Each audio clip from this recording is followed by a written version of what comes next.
আসসালামু আলাইকুম। Microsoft Excel ফুল কোর্সের সবাইকে স্বাগত জানাচ্ছি। আর আজকের যে ক্লাস নম্বর সেটা হচ্ছে 29 নম্বর ক্লাস। আর আজকের ক্লাসের বিষয় কিভাবে আমাদের ওয়ার্কশিটের ব্যাকগ্রাউন্ডে আমরা কোনো একটা ব্যাকগ্রাউন্ড ওয়াটারমার্ক হোক বা ব্যাকগ্রাউন্ড কোনো একটা কিছু ছবি হোক, এই ব্যাকগ্রাউন্ডে যে কোনো কিছু আমরা কিভাবে অ্যাড করব সেটাই হচ্ছে আজকের ভিডিওর বিষয়। তো চলুন দেখে নেওয়া যাক।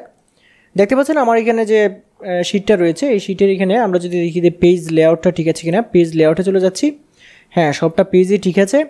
আমরা ভিউয়ে গিয়ে পেজ ব্র্যাকেট ভিউয়ে গিয়ে পেজটা সেট আপ করে নিলাম। এখন যদি কন্ট্রোল পি দিই, দেখতে পাচ্ছেন যে এই পেজটা এইভাবে প্রিন্ট হবে। সো আমরা যদি এটাকে এখানে যদি ব্যাকগ্রাউন্ড আমরা ইউজ করতে চাই তাহলে সেটা কিভাবে করব।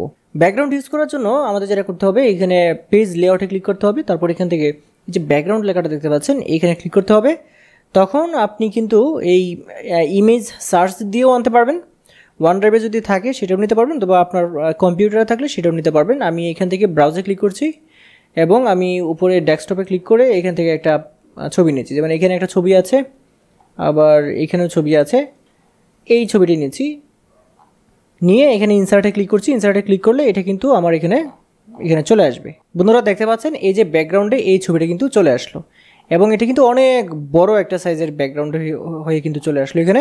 এখন আমরা পেজ লেআউটে চলে গেলে এই যে দেখতে পাচ্ছেন এটাতে চলে গেলে আমরা কিন্তু দেখতে পাবো যে কোন পেজে কতটুকু এটা আসবে। এই যে পেজ ব্যাকগ্রাউন্ডটা দেখতে পাচ্ছেন, এইভাবে কিন্তু আমরা ব্যাকগ্রাউন্ডে যে কোনো ছবি নিয়ে আসতে পারি এবং ছবি এভাবে ব্যবহার করতে পারি ব্যাকগ্রাউন্ডে। আবার যদি আমাদের সেটা প্রয়োজন না পড়ে, আমরা সেমভাবে পেজ লেআউটে গিয়ে এই ডিলিট ব্যাকগ্রাউন্ডে ক্লিক করলে এটা ডিলিট হয়ে যাবে। বন্ধুরা এই ছিল আজকের এই ভিডিওটা, এক্সেলে কীভাবে বা ওয়ার্কশিটে কীভাবে আপনি এক্সেল ওয়ার্কশিটে কীভাবে ব্যাকগ্রাউন্ড যুক্ত করবেন এবং কীভাবে ডিলিট করবেন।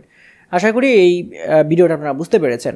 সামনের ভিডিওর বিষয় অর্থাৎ 30 নম্বর ক্লাসের যে বিষয় সেটা হচ্ছে এক্সেল ওয়ার্কশিট কীভাবে পাসওয়ার্ড প্রোটেক্ট করবেন এবং এক্সেল ওয়ার্কশিট কীভাবে পাসওয়ার্ড আনপ্রোটেক্ট করবেন। ওয়ার্কশিটগুলো সেগুলো পাসওয়ার্ড প্রোটেক্ট করা যায় এবং আনপ্রোটেক্ট করা যায়, সেই বিষয়গুলো নিয়ে আমরা 30 নম্বর ক্লাসে আলোচনা করব। সো বন্ধুরা আজকের ভিডিওটা আশা করছি আপনাদের ভালো লেগেছে। যদি ভিডিও ভালো লাগে অবশ্যই ভিডিওটা লাইক করে দেবেন এবং শেয়ার করে দেবেন। আর হ্যাঁ, আপনি যদি আমার চ্যানেলে নতুন হয়ে থাকেন তাহলে চ্যানেলটি সাবস্ক্রাইব করে রাখবেন। আজকের ভিডিও এ পর্যন্তই। আল্লাহ হাফেজ।